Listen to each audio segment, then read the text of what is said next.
Wonderful to have everyone. I'm going to be introducing a technique that I've used clinically and with professionals in different settings for the last 10 years. The name is in the title of the lecture, The Best Self Visualization Method. And this technique I've used with different at-risk populations. So I initially formulated it working with at-risk homeless youth in New York City. So I'm actually based out of New York. And apologies, I didn't introduce myself. So my name is Dr. Lauren Chassell, and I am the research director of the Contemplative Science and Post-Materialism Laboratory at the Spiritual Mind Body Institute at Columbia University. I work very closely with Dr. Miller on the keynote.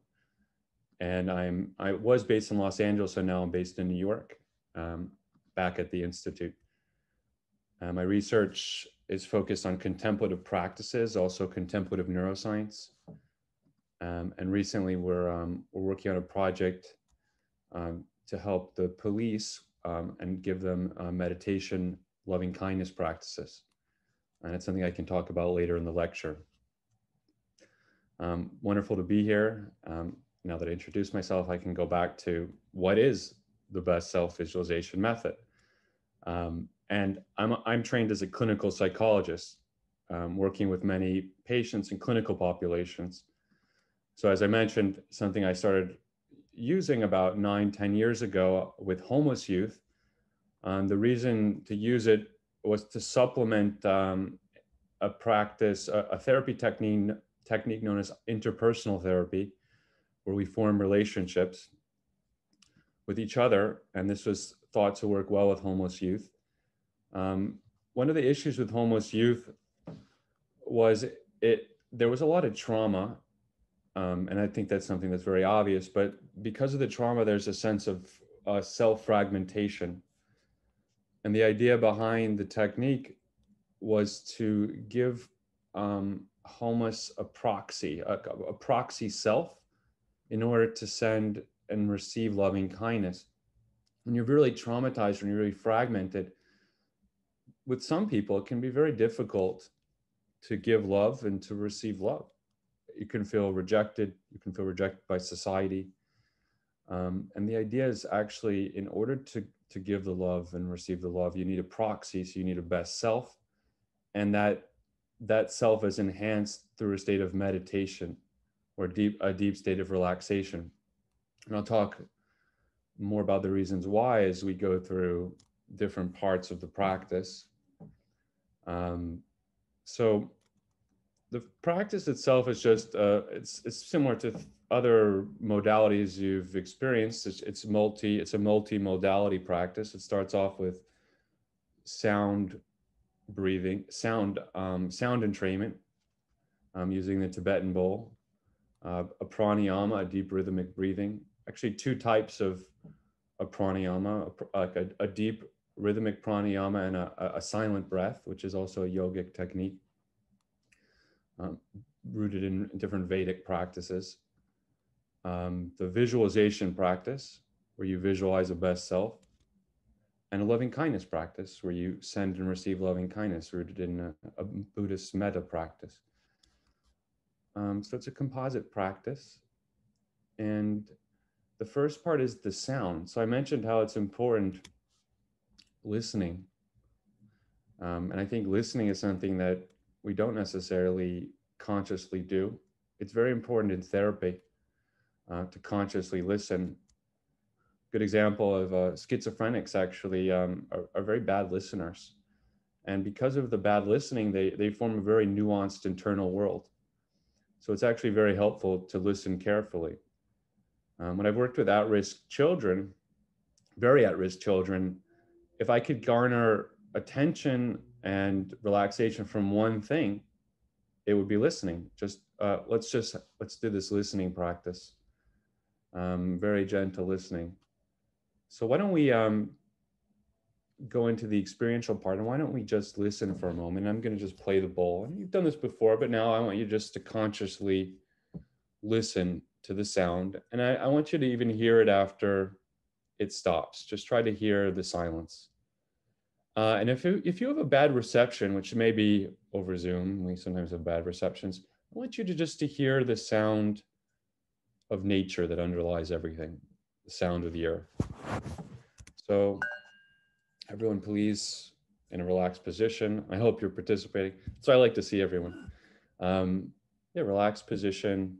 And I want you to close your eyes if you can. Please close your eyes. And I want you to listen to the sound as long as you can hear it.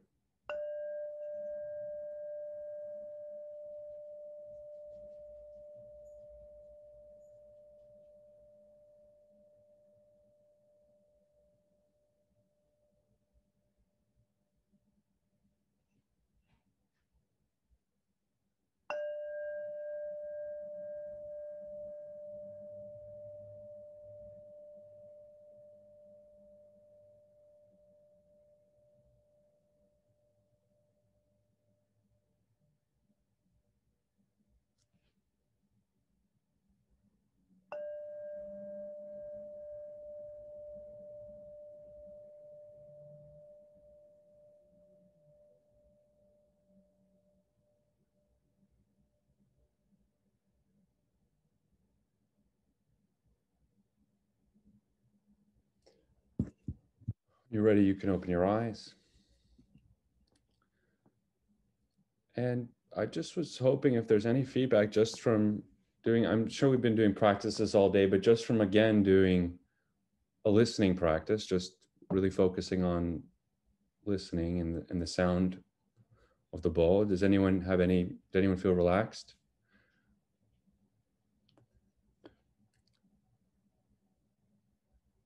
Could anyone, is anyone here?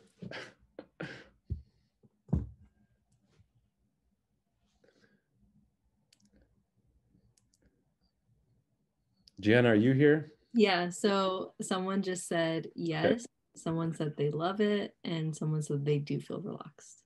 Okay, yeah. Thank you so much.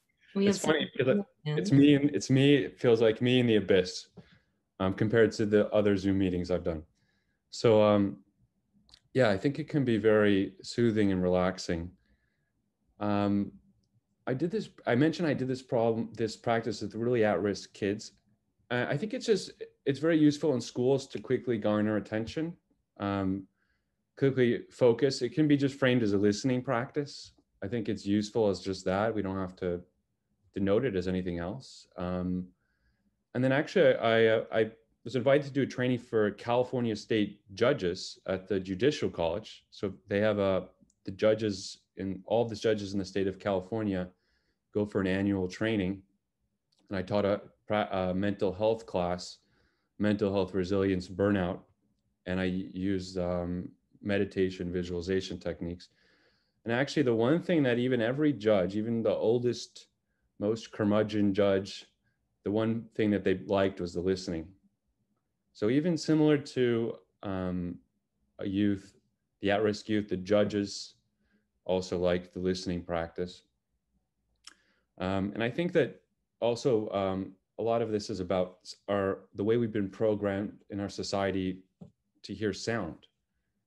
We've actually have a very negative association to many sounds, especially bells. Um, for a judge, I think it's the sound of the gavel hitting down could mean life or death. It could mean a very dramatic change. Could mean it means guilty, not guilty, and there's an anxiety associated to it. When you're in a school and you hear the bell over and over again, the school bell could mean you have to take an exam. This anticipatory stimulus, this negative stimulus that you keep hearing over and over again, and then it's related. It could be related to your anxiety. It could influence your anxiety, or just sirens. And in hospitals, just the constant ringing. These bells are constant negative associations. So those of you who use singing bowls and crystal and these type of bowls, I think it's a very positive way to restructure our association to sound. And having soothing music, there's research that shows the mind doesn't train to music, it doesn't train to sound. It may even entrain to the bowl, which is why it was used. So the diameter of the bowl, they did research on the physics of the sound bowl, believe it or not. The diameter of the bowl does create a standing wave in the metal. And that metal reverberates and possibly creates an entrainment. What an entrainment is just similar to a tuning fork, where one tuning fork vibrates and the other one starts vibrating and oscillating at the same frequency. The same for the nature of the sound or a wave. It begins oscillating and our mind oscillates at a frequency similar. Something that Dr. Miller had mentioned about sound was the Schumann Residence, which is the vibration of all electricity on Earth, from the Earth's crust to the ionosphere. It actually vibrates at an average frequency of 7.53 hertz. So just imagine all the lightning on Earth happening at the same time. I mean, there's lightning storms throughout the Earth right now, and all that lightning is the electricity of Earth. And imagine it vibrating. Imagine it striking at different points, but all of it is working collectively together. And believe it or not, the average there's an average, and this is a physical principle, not a spiritual one. It was determined by Schumann in the 1950s, and it averages 7.53 hertz. The reason that's interesting is because during meditation, our brain waves fall into the window of alpha. They also fall into the window of theta. Alpha brain waves are relaxed state brain waves, and they're about 7 to 12 hertz. Theta waves, it's the beginning of sleep, but it's also the beginning of our creative energy. And in the sense is, right when you're falling to sleep, you kind of see all these dream images and this imagery. It goes into this unconscious creative space. It is emotional and creative wave. And deep long-term meditators do vibrate more at a theta frequency. But I would mark it akin to deep meditation. So just in the break between alpha and theta, that's the Schumann resonance. And it is a state of greater connectivity. We are more connected when we go into our dreams, right? We share these common images. We could even receive information. We could have different types of connectivity. So I don't want to get too far into this. Maybe I'll return to it later. But if you look at a monk in meditation, monks, healers, they all tend to create a contemplative state in their mind. And that contemplative state could generate healing. So a monk will go in the snow and meditate for long periods of time, and they can withstand extreme temperatures. Even someone just in a contemplative state, mind over matter, they're probably in a meditative state. Their brainwaves have slowed, and they have this kind of energy. Or healers will go into this deep state, they'll visualize, and then they'll possibly heal someone or help someone facilitate healing. Well, energy can't be created or destroyed. So where is this coming from? One thought is that there's an interface between the energy of the body with a greater vitalism. And that would be the mind connects to the Schumann resonance. The mind connects to the energy of Earth. And that's where these experiences come from, or that's where these powers come from. Even Tesla, he said that global electricity, in a lecture in 1891 at Columbia, vibrated at 7 hertz, and electricity could be transferred. It's possible our information, our electricity, our thoughts are shared on a global level, right in that deeply relaxed state, right in that meditative state. So it's just one thought for the power of healing, the power of the mind, the power of our connectivity. So we have a few comments and questions. Oh, sure. Yeah, sure. Someone said, I use therapeutic drumming as a form of listening too. Someone said maybe they should get their own singing bowl. Right. That's beautiful. Well, therapeutic drumming is interesting because drumming is infrasound. It's a low frequency sound as well. So rather than the undulation from the ball, which creates this low frequency, entrainment, drumming creates a very low frequency, and infrasound has been associated. There's many studies on infrasound and healing, and also infrasound on communication. So they say that elephants, through their stomping, through infrasound, communicate. So elephants may communicate at that low frequency. So that could be the sound of earth. So another comment? Yeah, someone said that they told someone to play music for a patient who had expressive aphasia, and that sound is now imprinted. And then someone asked, do you recommend using the sounding bowls in the morning and or at night to focus as a ritual? Yeah, so, right. I think it could be very useful to you. And I think you just have to trust your own subjective journey, your transcendental journey. So to that point, the reason they call it self-realization, and this is a little tangential, but very truthful. It is your own understanding of healing, your own understanding of spirituality. So I think that, yeah, if that ritual is what you need to connect, then I think it's really important. So I think that's a beautiful as a ritual, and the bowls, have been used to facilitate focus for thousands of years. So why not continue to use them that way? Also, monks will eat out of their bowl, so they're even eating what they're hearing, which is nice. You're eating and you're hearing. Great. So, right, and there's formalized drumming. Yes, so there's very formalized drumming. I'm looking at the question and answers. So to continue, I'd like to talk about the next part of it. So that's just one part, is sound, and sound is so important. It's the creation of the universe is said to be sound. And actually, so that the final part of this is that the purpose of the bowl spiritually is to hear the sound of the universe, pranava. Generally, we're taught that Om, the sound, pranava, the sound of Om, the primordial sound of the universe. We're taught that we speak the sound of Om, and we can speak it, we can chant it, and get tuned into this energy through chanting. But many monks and higher spiritual transcendentalists will actually seek to hear the sound of the universe, hear the sound of Om.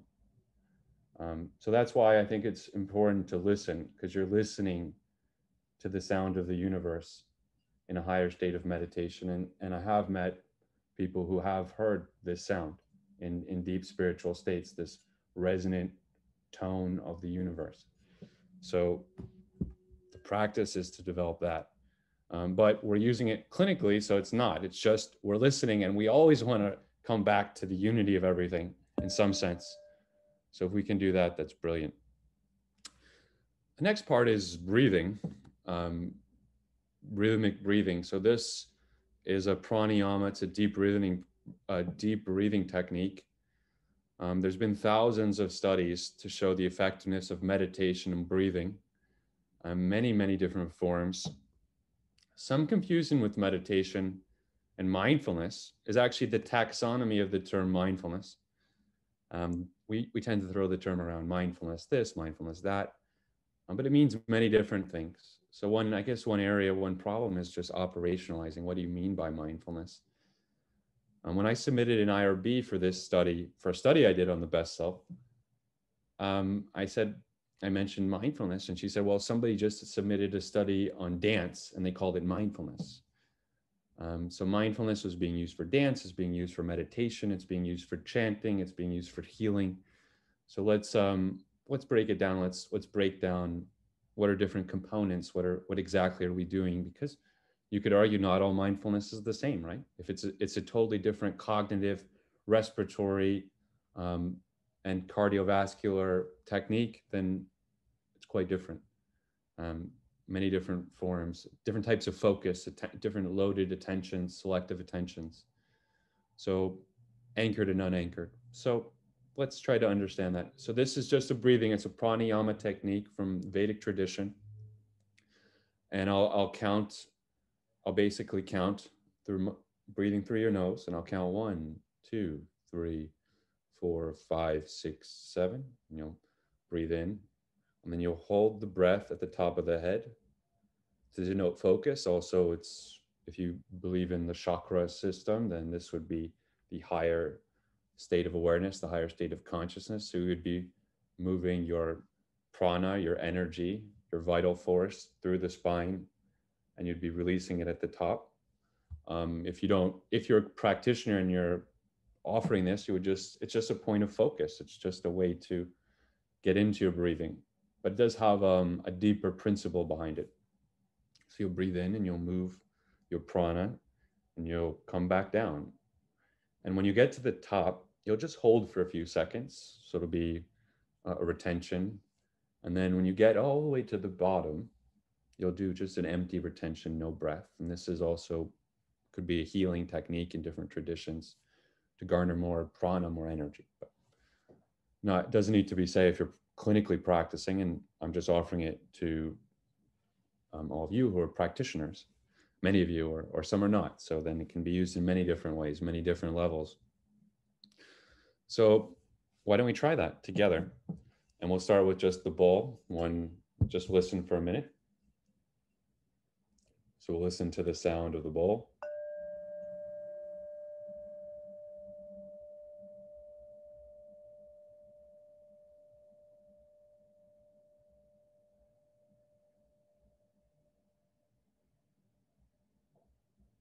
Take a deep breath in. 1, 2, 3, 4, 5, 6, 7.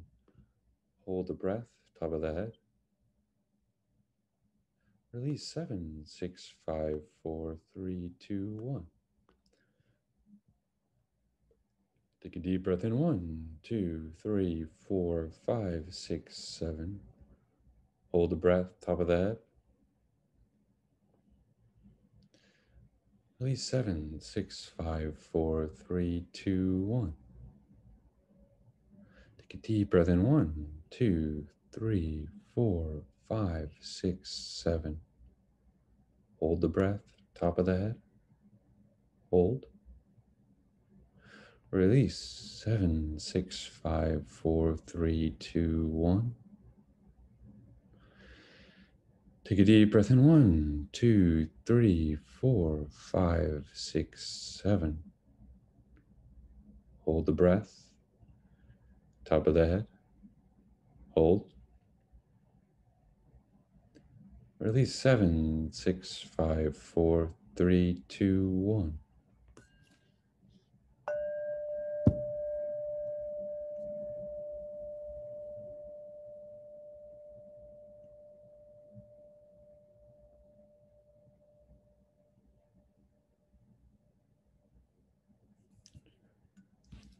Okay. Yeah, anyone just want to share? Just doing breathing again in this way? Were you able to relax? Do you have a lot of experiences doing breathing through yoga, through meditation? This helped you access that?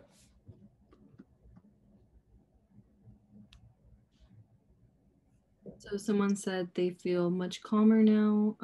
I feel more relaxed and attentive now. Someone used to teach breathing to veterans. And then someone said, I am such a shallow breather. This is great.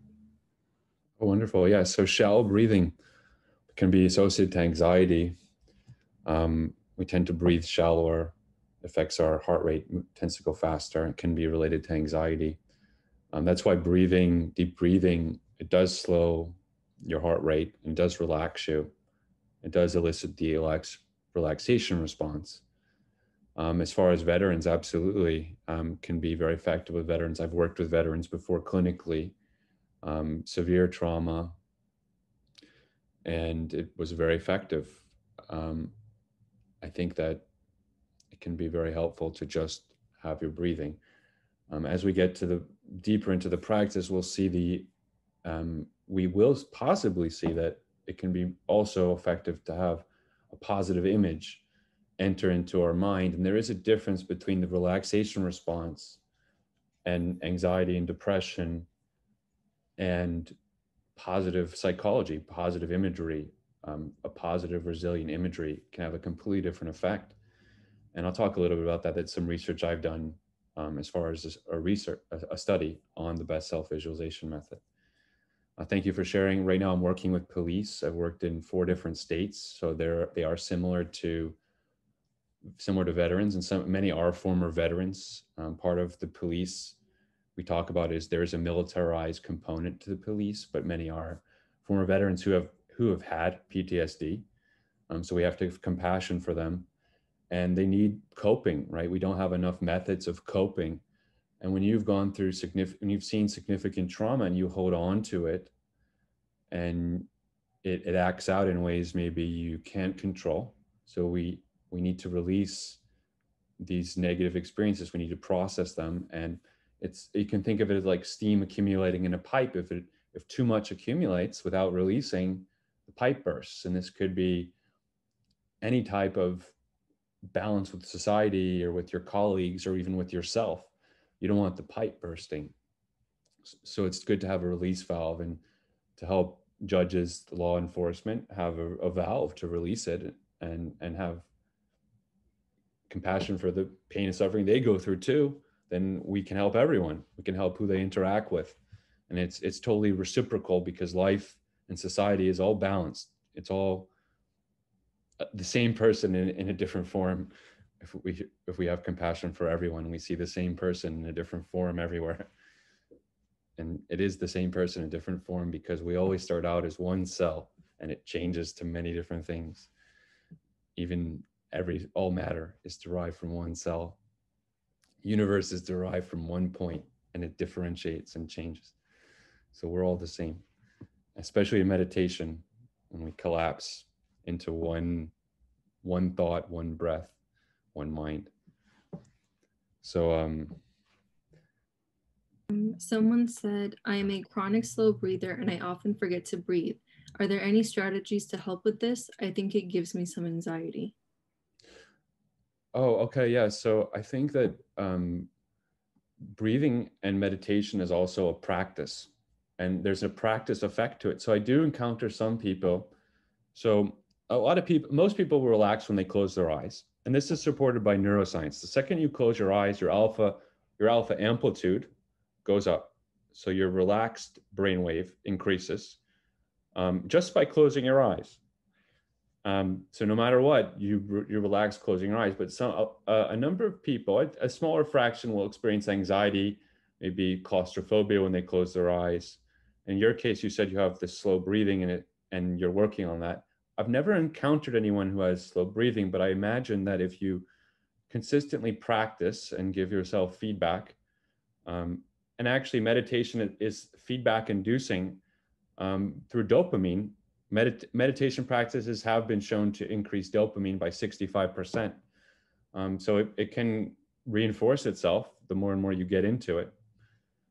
So I would just suggest continuing having a practice and going deeper and deeper into it, and working on the type of breathing that you're doing. So nothing can be learned in one shot. So you can get through issues with anxiety and feeling maybe claustrophobic. You can break through them.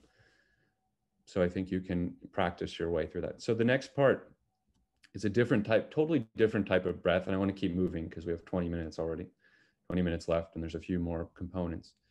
The next type of breathing is more of a silent breath. So I'll just say, become your breath, just your breath.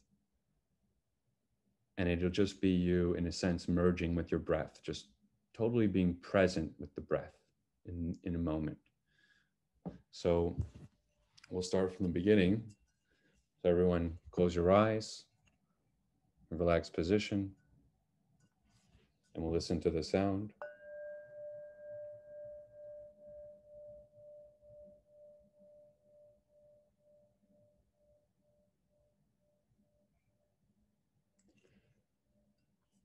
Now we'll take a deep breath in. 1, 2, 3, 4, 5, 6, 7. Hold the breath, top of the head.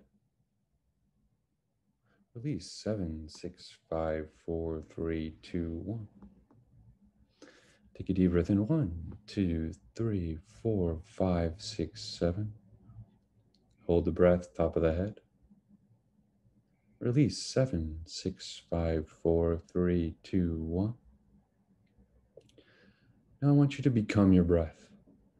Nothing else. Be the breath.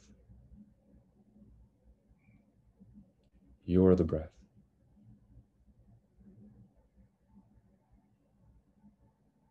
Nothing else. Just the breath. You're the breath. Become the breath. Be the breath.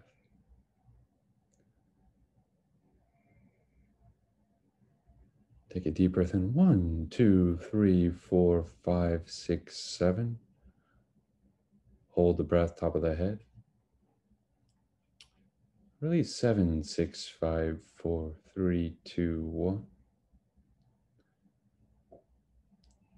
You're ready, you can open your eyes.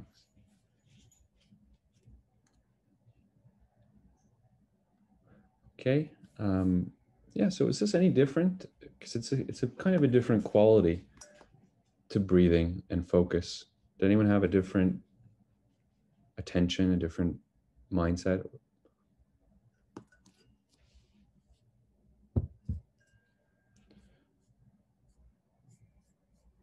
Someone said, I found that I yawn. Is that normal?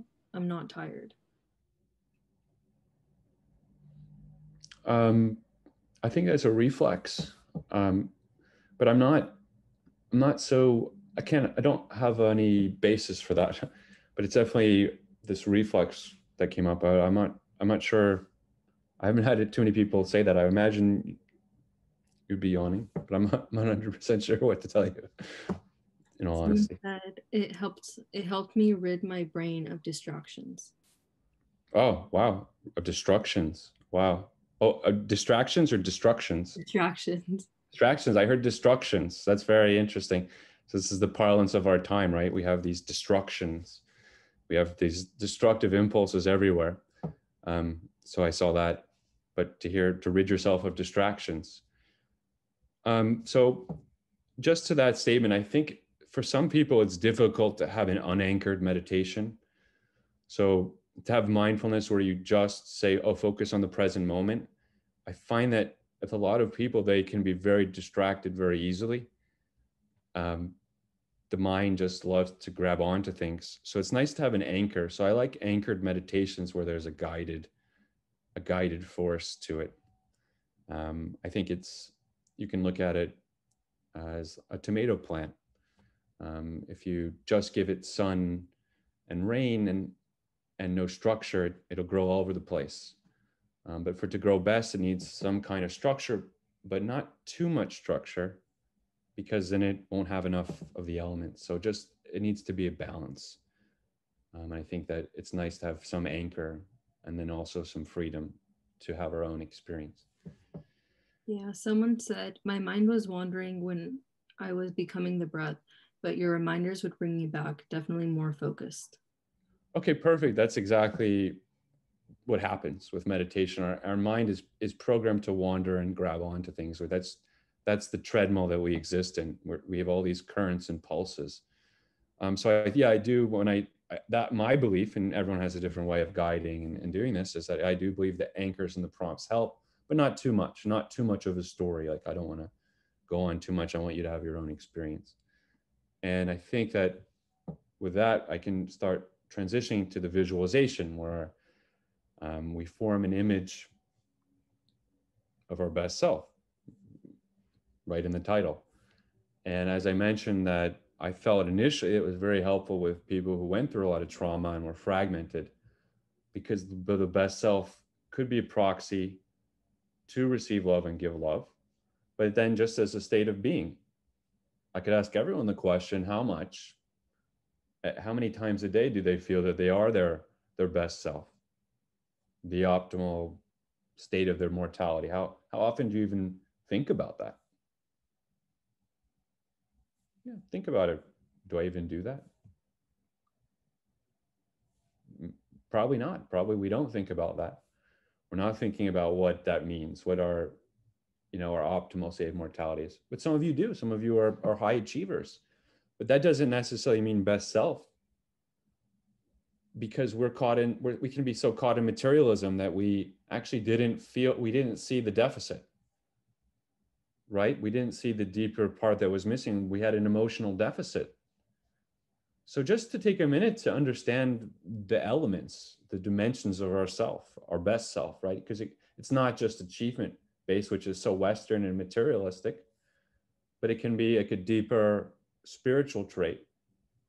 It could be something so outside of you, something just unconscious, your essence, this aspect of you that's just nature. And sometimes that comes up in these visualizations where somebody will see themselves as just being nature, just pure nature. So I wouldn't want to put a construct on you. I wouldn't want to, I'd let you just experience what you have to experience with that. But the idea is there. The idea is there of a best self, and it can mean so many different things. So allow it to be that. So I'd like to, take us into that practice. And we have 37. So, well, let's just take a minute to just imagine our best self. Maybe somebody could say what they experienced. They could just say, what does that mean to them? If anyone wants to share it on the question. And they may have an idea of that, because I think it may change after we do actually do this in meditation. So if anyone wants to just type, oh, it means this, my best self, or I feel that, I feel good about this. And many of you already are healers, so you actually are experiencing that, which is beautiful. So if anyone wants to say.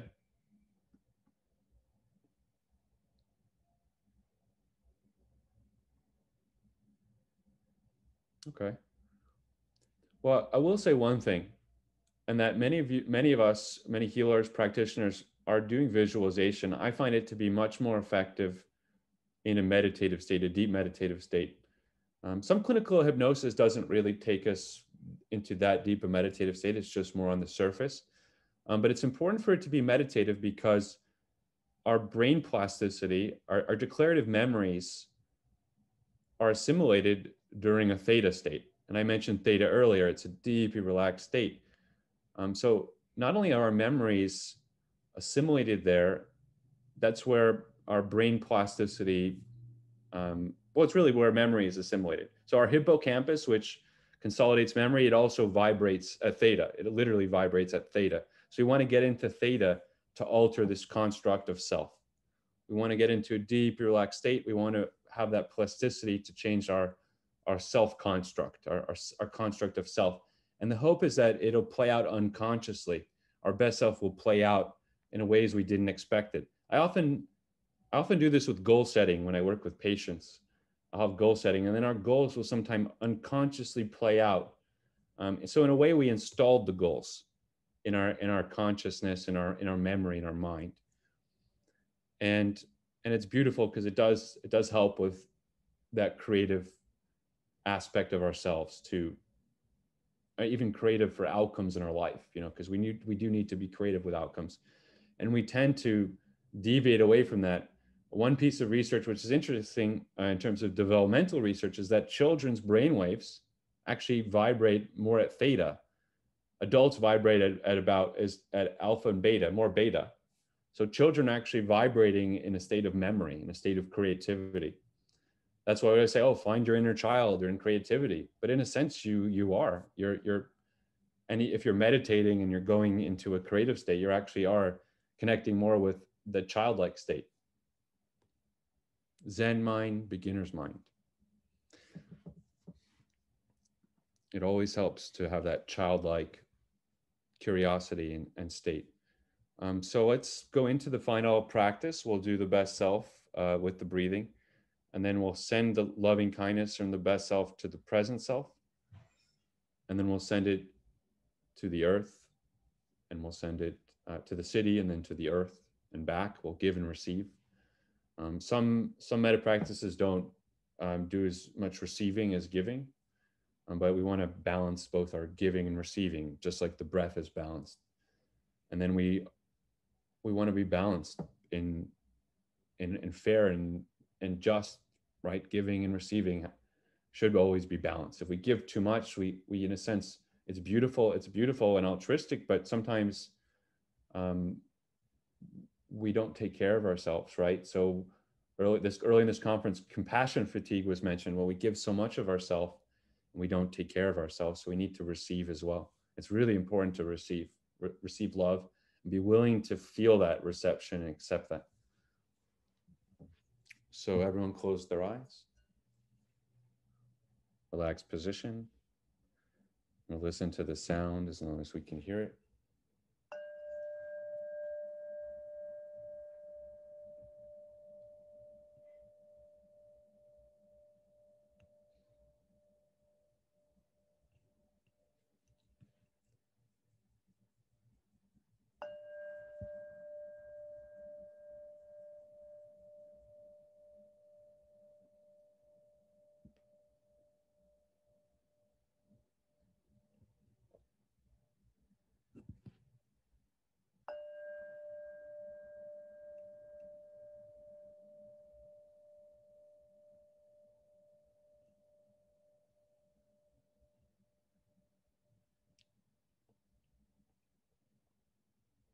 A deep breath in through our nose, through our stomach. 1, 2, 3, 4, 5, 6, 7. Hold top of the head. Release 7, 6, 5, 4, 3, 2, 1. Take a deep breath in. 1, 2, 3, 4, 5, 6, 7. Hold top of our head. Release 7, 6, 5, 4, 3, 2, 1. Take a deep breath in. 1, 2, 3, 4, 5, 6, 7. Hold top of the head. Release 7, 6, 5, 4, 3, 2, 1. It should become your breath, nothing else. You're the breath. Be the breath.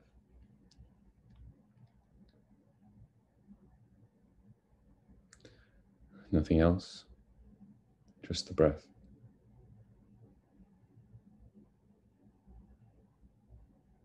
You're the breath.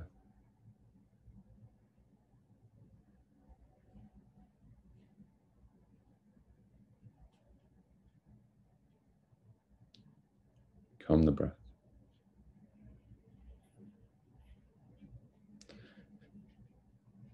Take a deep breath in. 1, 2, 3, 4, 5, 6, 7. Hold top of the head. Hold. Release 7, 6, 5, 4, 3, 2, 1. Just imagine your best self.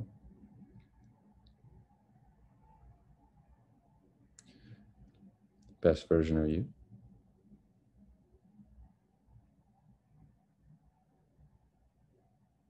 Who are they?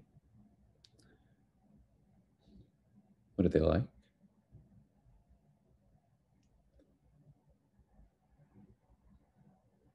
What do they do?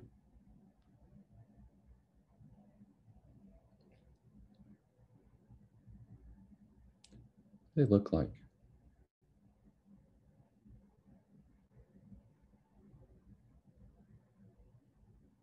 They feel like? What do they feel like?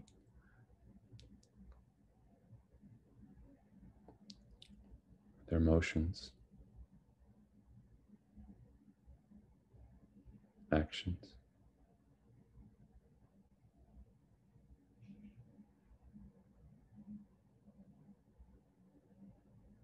What is their essence?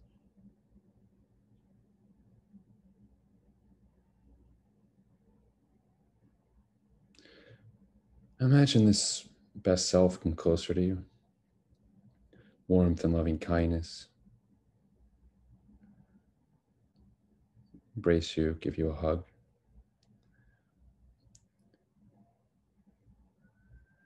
Imagine warmth and loving kindness. The top of the head. your neck, your heart, your stomach, your legs, your feet, your hands.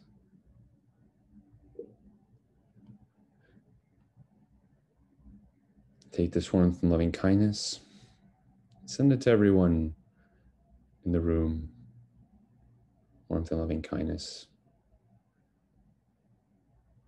The conference we've interacted with here right now.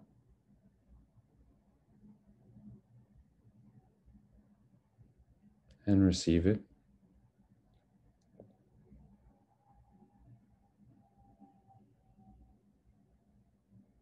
Send again. And receive.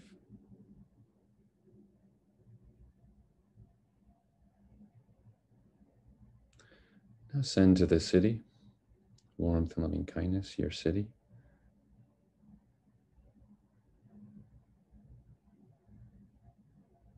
And receive.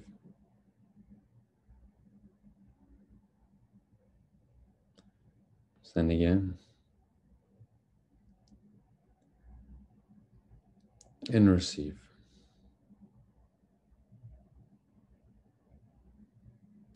Now send to Earth, the whole planet.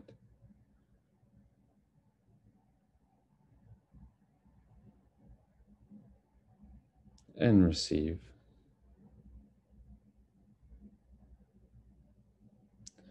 Send again.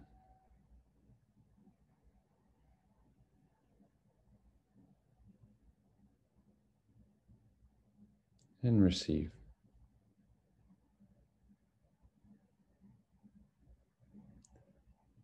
And warmth and loving kindness again, the whole planet.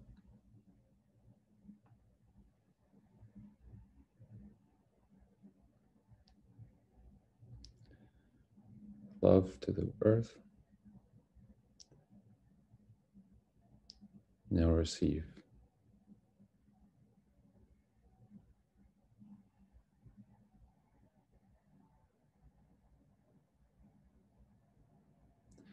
Take a deep breath in. 1, 2, 3, 4, 5, 6, 7. Hold top of the head. Hold.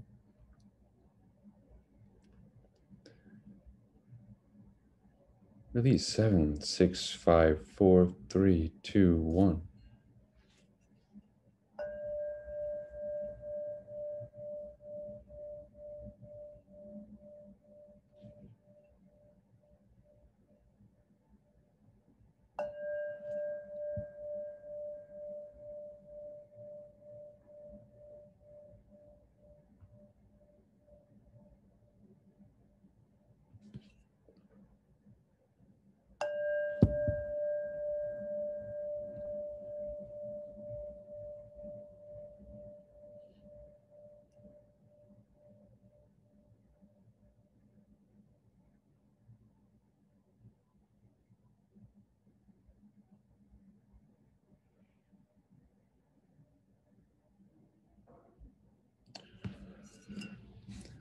When you're ready, you can open your eyes.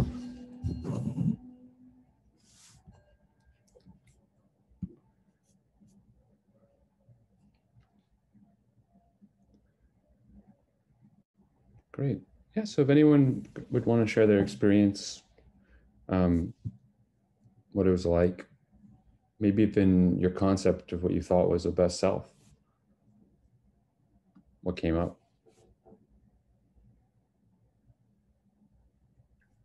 Someone asked, why is it that I can only breathe in for 7, but can exhale to 15? Oh, you mean for the sake of this practice, or do you mean in just that's your capacity? This practice. Oh, why is it the exhale shorter than the inhale shorter than the exhale? Is that the question? Yes. Oh, okay. Well, the exhale is where you relax. So The exhale is longer. Someone said that was fantastic. Beautiful. Someone said that they're feeling loved. Right. So that's interesting. So there's a feeling of love or exchange, because we are sending something to each other, right? So is this energy? Is this prana? That's what I talked about earlier, vitalism. So we have vitalism in many different cultures. We have prana in India. We have mana, Polynesia, biblical. We have pneuma, ancient Greece. We have chi in China. So are we sending some kind of energy that's putative versus non-putative? I think that there is an exchange that occurs, and that is this whole new wave of research on consciousness and the extension of consciousness beyond the body, where our mind can affect matter. And even with research on qigong and healing, um, beyond physical placebo, research on projection of healing energy via healers onto cells changed neutrophil burst activity, changed intracellular free calcium. 2 studies showed there was changes in intracellular free calcium, bone osteoblasts.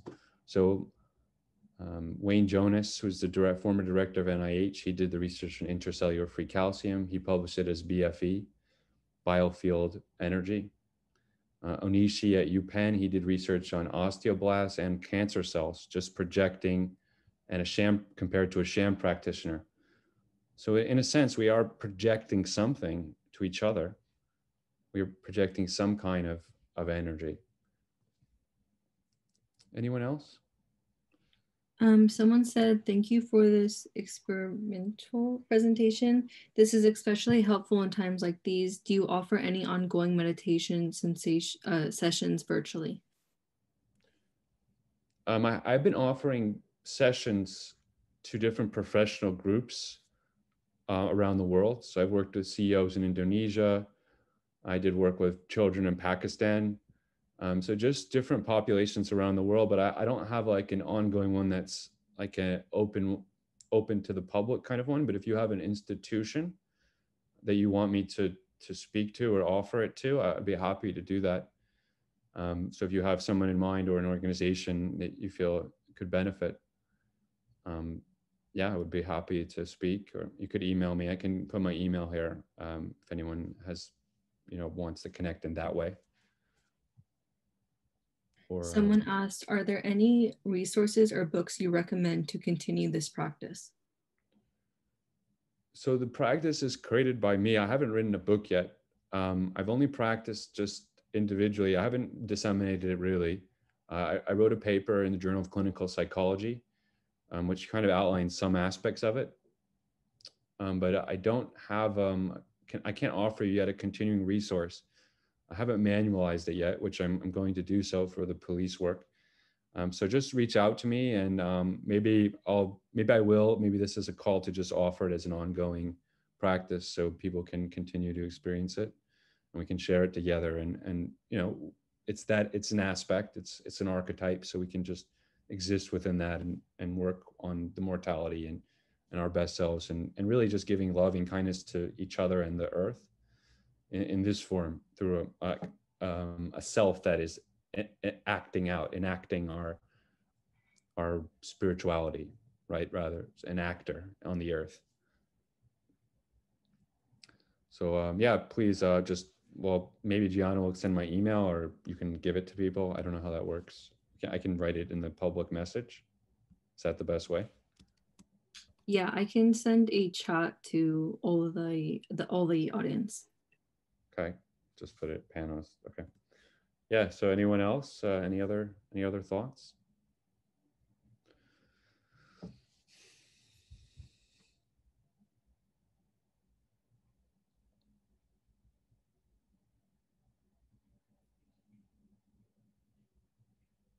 Someone said, excellent practice. Our world needs this. Thank you. Yeah, I think we need to, in any form, send loving kindness to each other. We need, and breathing to each other. I feel that everyone has this innate ability to heal. Some people, we're just all these, 7 billion beings, but some of us just are resonant with this ability to heal others. And I think it comes from this kind of deeper connection. So we don't even know it, half of us. I mean, so many of us have these abilities, and it's all about just bringing everyone back into a state of balance, in some form. So just to kind of recalibrate, it's like it is in a form of entrainment. We're always in training. So some of us are projecting a state of peace, and we're in training that. Unfortunately, conversely, inversely, that there's people who are projecting very negative, hateful things, and that's also resonating. So let's put the good stuff out there, right? Any practice can do it. So wonderful. Thank you, everyone. Great to have you, and thanks for having me.